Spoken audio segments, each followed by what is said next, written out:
Hello everyone. So I'm Anna Sinha. I cracked the UPSC in 2022, batch of 22. Gave the exam in 2021. मेरा मेरा economics optional था क्योंकि मैंने पढ़ाई भी इकोनॉमिक्स में ही की है. तो currently I am under district practical training. IPS की डिस्ट्रिक्ट प्रैक्टिकल ट्रेनिंग में हमें बेसिकली एसएचओ का चार्ज देखना होता है. SHO mean station house officer, जो कि एक थाने का प्रभारी होता है. तो मैं नॉर्थ दिल्ली में पोस्टेड हूँ अभी, और नॉर्थ दिल्ली की जितनी भी लॉ एंड ऑर्डर या पब्लिक ऑर्डर की इश्यूज होती हैं उससे डील करती हूँ. इसके अलावा ये भी जानना मेरा कर्तव्य होता है कि हमारे जुरिस्डिक्शन के अंडर कौन कौन लोग आते हैं, उनकी क्या प्रॉब्लम्स हैं और उनकी लाइफ को कैसे बेटर बनाया जा सकता है. तो एक्चुअली यूपीएससी क्रैक किए हुए थोड़ा तो टाइम हो गया है मेरा, लेकिन मुझको यूपीएससी टाइम इंडिया ने बोला कि थोड़ी बहुत इनसाइट्स अगर दे दे तो अच्छा रहेगा. तो I will start with some pointers जो कि डिस्कस हुए थे, जो कि एस्पिरेंट्स के फ्रीक्वेंटली आस्क्ड क्वेश्चंस होते हैं. तो मैंने आपको बताया है कि मैं आना सिन्हा हूँ. मैंने अपना मेरा education I did Springdale school Dhaula कुआं से my schooling in humanities and maths. उसके बाद I did my BA honours in economics from Ramjas college Delhi university. After that I did my masters in economics from Ambedkar university. और फिर मैंने economics PhD in economics के लिए enrol किया था, but उसके बीच में ही यूपीएससी देने का ख्याल आया and I gave it. In fact अगर आप पूछेंगे मेरी यूपीएससी जर्नी, तो मैंने कभी भी पहले से प्लान नहीं किया था. It was not pre planned. मेरे पेरेंट्स दोनों प्रोफेसर्स हैं, तो मुझे भी उनके नक्शे कदम पे चढ़ने का मन था बहुत. और मैंने यूजीसी नेट का जेआरएफ एग्जाम होता है which you need to qualify in India to become an assistant professor, तो वो भी मैंने दिया और फर्स्ट अटेम्प्ट में क्रैक कर लिया था. लेकिन कोविड जब आया उस टाइम पे हम सबको थोड़ा टाइम मिला था टू रीथिंक कि हमारी लाइफ कहाँ जा रही है. मेरे सीनियर्स ने मुझसे बात की और उन्होंने सजेस्ट किया कि एग्जाम देना चाहिए.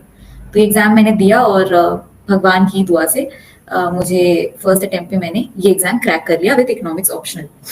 मेरे सक्सेस का क्रेडिट तो मैं अपने माता पिता को दूंगी, स्पेशली मेरी मदर, जो कि मेरे लिए मेंटोर थी, फ्रेंड, फिलोसोफर और गाइड रही थ्रू आउट द जर्नी. मैंने कोचिंग ज्वाइन नहीं की बिकॉज मेरी मदर थी मुझे पढ़ाने के लिए. इंटरव्यू के लिए भी उन्होंने मुझे ट्रेन किया. आंसर्स कैसे लिखने हैं मेरे आंसर्स उन्होंने रिव्यू किए. और घर में भी हमेशा जब भी आदमी स्ट्रेस्ड हो जाता है यूपीएससी जर्नी में, उस स्ट्रेस को उन्होंने ही हटाया. तो मेरा क्रेडिट मेरे पेरेंट्स और स्पेशली मेरी मदर को है. प्रीलिम्स और सीसैट की तैयारी पे आते हैं. तो प्रीलिम्स के लिए हम सबको पता है कि कुछ स्टैंडर्ड बुक्स हैं जो कि हम सब प्रिस्क्राइब करते हैं to all the aspirants. History के लिए ओल्ड एनसीईआरटीज, पॉलिटी के लिए Laxmikanth, Shankar IAS for environment, vision IAS के notes for environment science and technology, जो कि मैं यूज करती थी फॉर मंथली मैगजीन यूज करती थी उसका. और उसके अलावा कौन से सब्जेक्ट्स रह गए, उसके अलावा एथिक्स के लिए जब GS4 का पेपर होता था when we were studying for mains, तब उसका आता था. तो दीज वर रफली द रिसोर्सेज. आज के टाइम पे मैं कहूँगी newspaper can not be ignored at any cost. मैं इंडियन एक्सप्रेस फॉलो करती थी काफी रिलीजियसली. बहुत लोग न्यूज़पेपर के नोट्स बनाते हैं. I don't recommend that because वो बहुत बल्की हो जाते हैं. कोई एक मंथली मैगजीन फॉलो की जा सकती है. I use to follow vision IAS, but there are many others that aspirants can follow. CSAT के लिए टाटा मैग्रॉ हिल की एक बुक आती थी, रेड कलर की बुक है, काफी बड़ी सी बुक आती है. उसमें सब्जेक्ट वाइज बेसिकली समझाया होता है कि जैसे इस टाइप के क्वेश्चंस होंगे, फॉर एग्जांपल रिलेशंस के ऊपर क्वेश्चंस या लॉजिक के क्वेश्चंस होंगे, तो कैसे सॉल्व किया जाए. एंड देन प्रैक्टिस क्वेश्चंस होते थे. प्रैक्टिस क्वेश्चंस में वो PYQs इंक्लूड करते थे. तो I used TMH for CSAT. Mains में आ जाते हैं हम. मेंस की आई वुड से कि 60 to 70% is about answer writing. In fact 80% तक इज अबाउट आंसर राइटिंग. तो जब आप प्रीलिम्स क्लियर कर लीजिए तो after that I think 15 days और सो आप स्पेंड कर सकते हैं revising what you have studied. मतलब आप सोर्स मटेरियल अपना फिर से एक बार रिवाइज कर लीजिए, लेकिन उसके बाद का सारा time you should be using to basically do answer writing. तो मैंने अपने केस में क्या किया था कि जैसे प्रीलिम्स के रिजल्ट्स आए उसके बाद कुछ दिनों तक अपने नोट्स जो मेरे थे या फिर हाईलाइटेड पोर्शंस ऑफ बुक्स होते थे उनको मैंने पढ़ लिया एक बार. और उसके बाद किसी एक आंसर राइटिंग कोचिंग में आप एनरोल कर लीजिए. उसका जो शेड्यूल होता है उसके अकॉर्डिंग आप कर सकते हैं आंसर राइटिंग. टाइमिंग का ख्याल रखना इज मोस्ट इंपॉर्टेंट. तो whenever you are doing answer writing, बहुत सारे लोग ऐसा भी करते हैं कि दिन में 5 आंसर्स लिख रहे हैं. तो 5 आंसर्स भी आप टाइम करके खुद को लिखिए. दैट इज व्हाट इज की. आई यूज टू डू दैट. आपको ऐसे आंसर राइटिंग करनी चाहिए कि आपने अगर एक मॉक टेस्ट दिया है तो जो टाइमिंग है उसके 10 मिनट पहले आपका कंप्लीट हो जाए. So that I think is good. It can be called a safe time. क्योंकि जब मेंस एग्जाम आप एक्चुअली लिख रहे होते हैं तो बहुत सारी कंटिजेंसीज होती हैं, कभी आप पैनिक कर गए, कभी पेन खत्म हो गया, कुछ भी हो सकता है, तो you need to have time with yourself. अच्छा,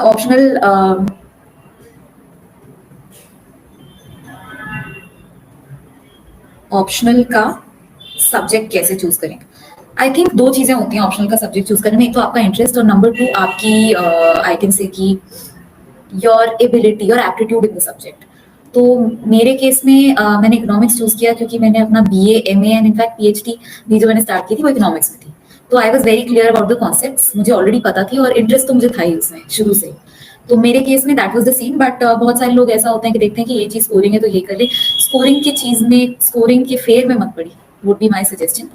क्योंकि if you don't get, if you don't like the subject that you have to study for the next 2 3 even 4 years maybe, तो आप उसमें अच्छा नहीं कर सकते हैं। तो please look at your interest and your aptitude. एक बार सिलेबस देख लीजिए। कई स्टूडेंट्स होते हैं जो कि इंजीनियरिंग के हैं but they also are interested से इन सोशियोलॉजी और हिस्ट्री, और वो बहुत अच्छा स्कोर करते हैं, तो that can be done. So yes, when we are talking about mains answers का फॉर्मेट एक बहुत स्टैंडर्ड फॉर्मेट होता है, introduction, body and conclusion. However, आज के टाइम पे few things that you should look at in the introduction. कोई current topic जो चल रहा हो that is related to the subject जो आपसे पूछा जा रहा है, कोई रिपोर्ट है या फिर कोई भी इम्पोर्टेंट लीडर ने कुछ बोला है उसके ऊपर, जैसे prime ministers comment in world economic forum on the issue of women in the labour market, तो आप उसको कोट कर देंगे तो आंसर्स बहुत अच्छे रहेंगे आपके।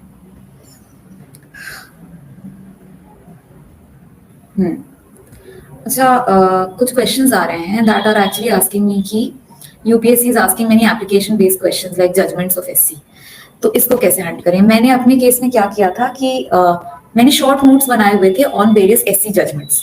सो बेसिकली आई थिंक आजकल ये कंपाइलेशंस अलग अलग जगहों से मिल जाते हैं, sites and vision and all, forum IAS, इनके कंपेंडियम्स मिलते हैं, छोटे छोटे नोट्स होते हैं जिसमें अलग अलग जजमेंट्स और उनका क्या सार था वो लिखा होता है, तो वो बहुत हैंडी आता है।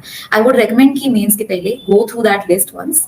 Judgements, amendments to various acts, ये सब बहुत इंपॉर्टेंट है।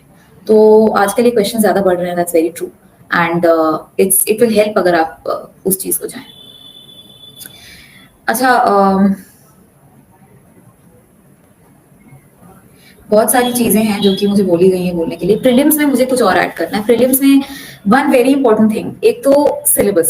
सिलेबस हम पढ़ते नहीं है, और अगर पढ़ते हैं तो कंफ्यूज जाते हैं कि क्या करना है। तो सिलेबस रीड इट फुल्ली, और उसके बाद न्यूज़पेपर फॉर एग्जांपल जब आप पढ़ते हैं तो आप देखिए कि न्यूज़पेपर में कौन सी ऐसी चीजें हैं जो सिलेबस से रिलेटेड है, and that you should keep in mind, right? So that is number 1। Number 2, prelims के लिए जो मोस्ट इंपॉर्टेंट है मेरे हिसाब से टाइमिंग। तो आप कोई टेस्ट में एनरोल करिए और टाइमिंग ऐसा रखिए कि जैसे मैंने अपने केस में क्या किया था, आई टुक अ टेस्ट, वो फ्रीली अवेलेबल होते हैं, you can get PDFs online, you can even buy them from Mukherjee Nagar और बेलसराय, और उन पीडीएफ्स को आप ले लीजिए, टाइमर अपना ऑन कर दीजिए, एंड देन ट्राई कि वो जो 100 क्वेश्चंस हैं वो मैं कैसे 40 मिनट्स में फिनिश करूं, कैसे 30 मिनट्स में करूं। प्रीलिम्स जब मैंने दिया था उससे पहले I had ended up finishing the